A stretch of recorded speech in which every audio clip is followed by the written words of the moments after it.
Hey everybody, it's Chainsaw Reacts. I'm here continuing my journey going through all the Metallica albums in release order and ranking all the songs in the tier list format, and here we are today with 2008's Death Magnetic. And this was the first Metallica album that released since I really discovered them and got into their music, because it was around 2007 when I really discovered Metallica. I had heard them previously, but didn't really start listening, if you will, until about 2007. Then I really delved into the band, and then the next year, boom, Death Magnetic is out. So we're going to go through all the songs, of course, in order of the track list here, and we're going to rank the songs. And I should make this clear, because I really haven't said this too much, but I thought about it more so when I was doing the St. Anger tier list, is that when I'm ranking these songs like an A, B, S, C, D, wherever I'm ranking the songs, if I start incorporating other Metallica albums into the mix in terms of other songs from other records, you know, these songs may fluctuate in terms of where they actually would rank, but I'm ranking them based off of the actual album itself.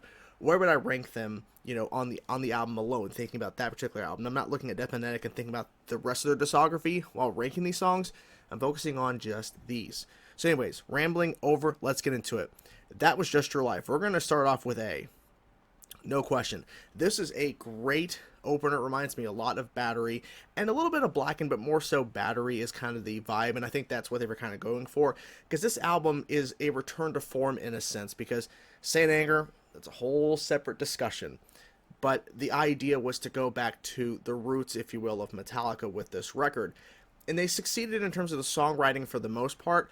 The production, the wall of sound, if you will, where everything's turned up so high in the mix, it really does hurt it. Now, there are other versions you can listen to, like the Guitar Hero 3 version, where it was before the actual mixing was done.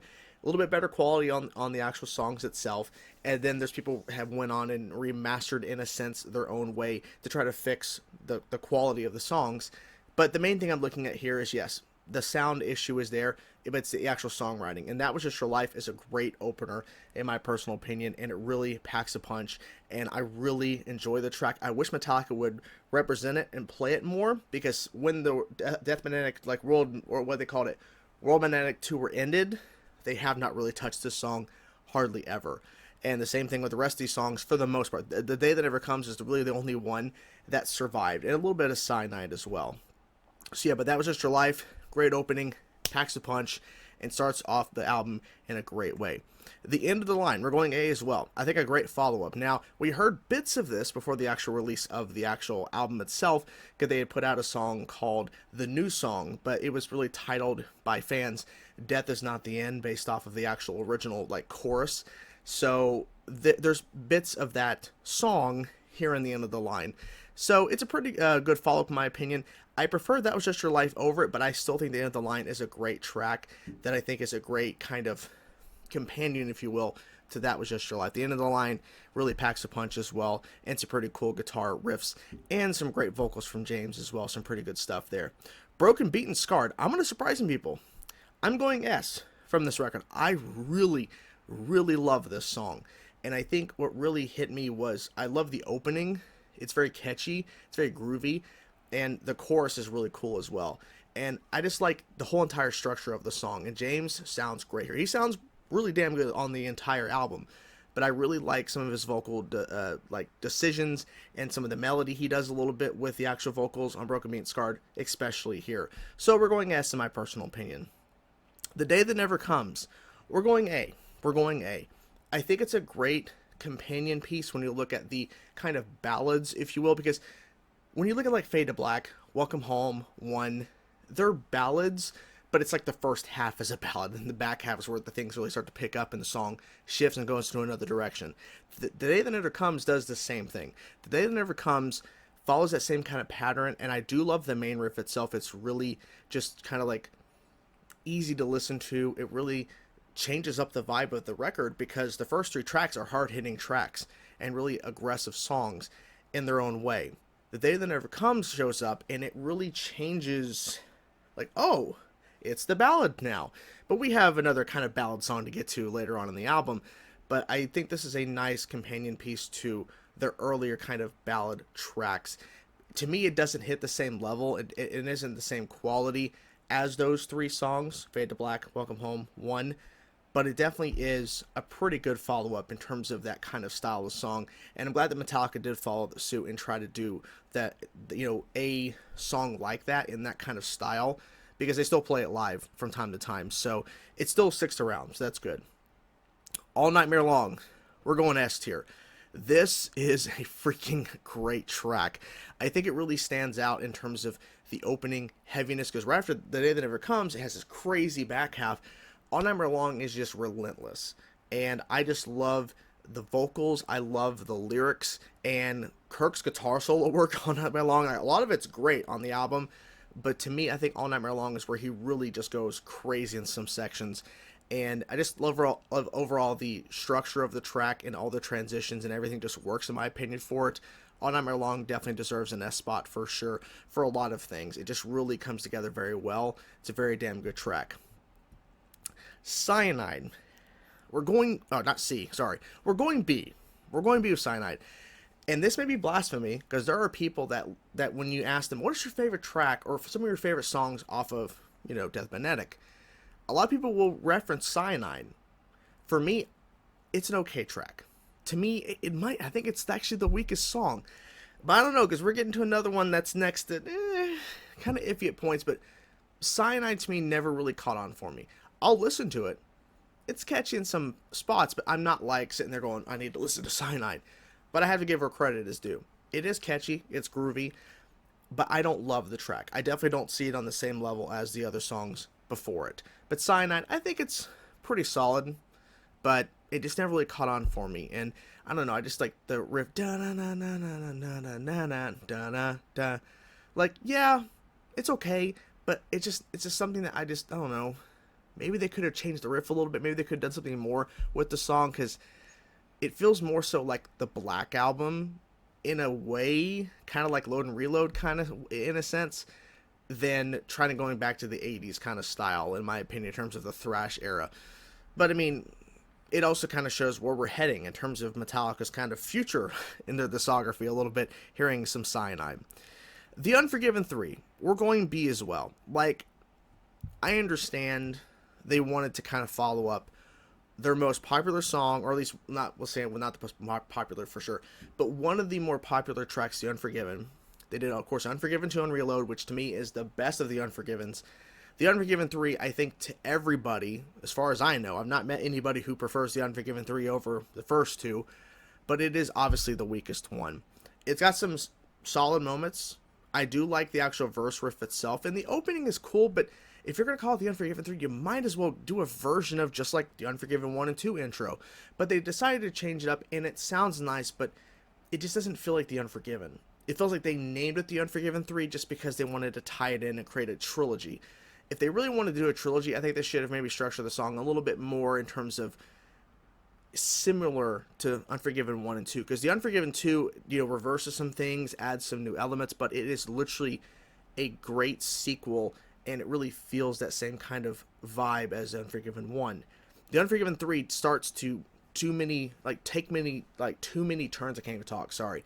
Takes too many turns to where it doesn't feel like the Unforgiven anymore. It feels like something else entirely, and they just named it the Unforgiven 3 to have it be in the same conversation as the first two.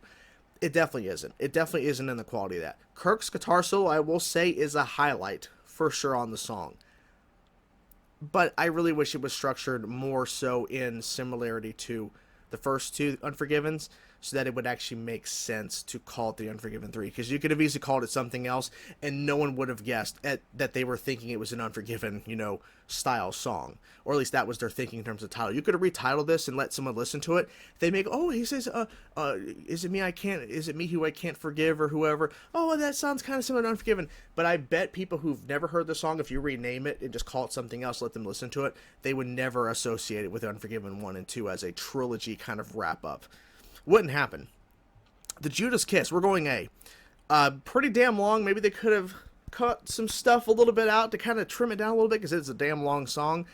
But the Judas Kiss has one of the best choruses in the entire album here. The chorus is just so damn good. It is honestly surprising, because the rest of the song is good, but for some reason that chorus, at least for me, like the song is like, if we're looking at a scale like this, the song is kind of in that middle area, but the chorus raises it up, and then you have some sections in the middle where you have a really I cannot talk, I'm sorry. a freaking long ass guitar solo from Kirk that just keeps on going, and there's like a lot of stuff happening there. And then you have this like cool really build up section where you have the drums, and then you have like James coming in with this really cool like lower singing part, and then it raises up back to the chorus. It's a really great song, and it really packs a punch. And that chorus, can't speak enough about the damn chorus. All right, last two songs. Now, Suicide and Redemption is in a beautiful middle section. It's got some cool riffs. We're going B. We're going B. It's too long. It's too long. As I said, it's got a beautiful middle section. And during the making of this song, Lars told the producer, I forget his name, is like Greg or something, and he's been with Metallica since this album in terms of helping them produce records, and they've obviously sound better because he actually knows what he's doing, at least it seems. But he said, but you hear the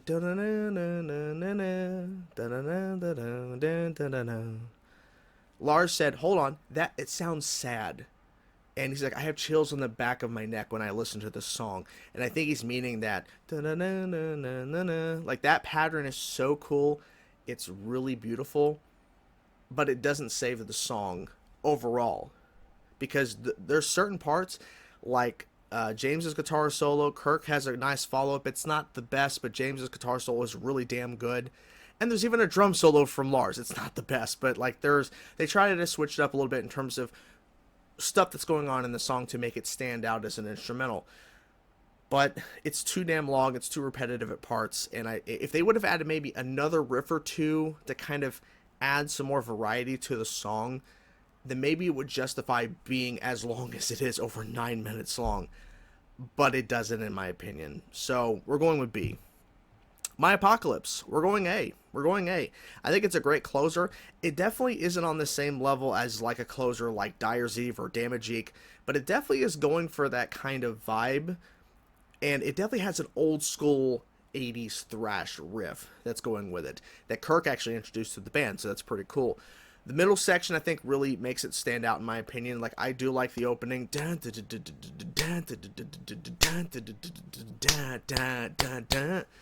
I like that opening, and like James's vocals, but I think the middle section, the riffs that keep switching up, and of course Kirk's solo, I really like the middle section of My Apocalypse. Like, that really, at least for me, elevates the song to being an A. Because if it didn't have a really cool middle section and some cool little parts happening in there, I don't think it would be an A. I think it would be in B. Because it's a solid closer, but it definitely isn't not on the level, like I said, of Dyer's Eve or anything like that. But I think it's a good closer for this record.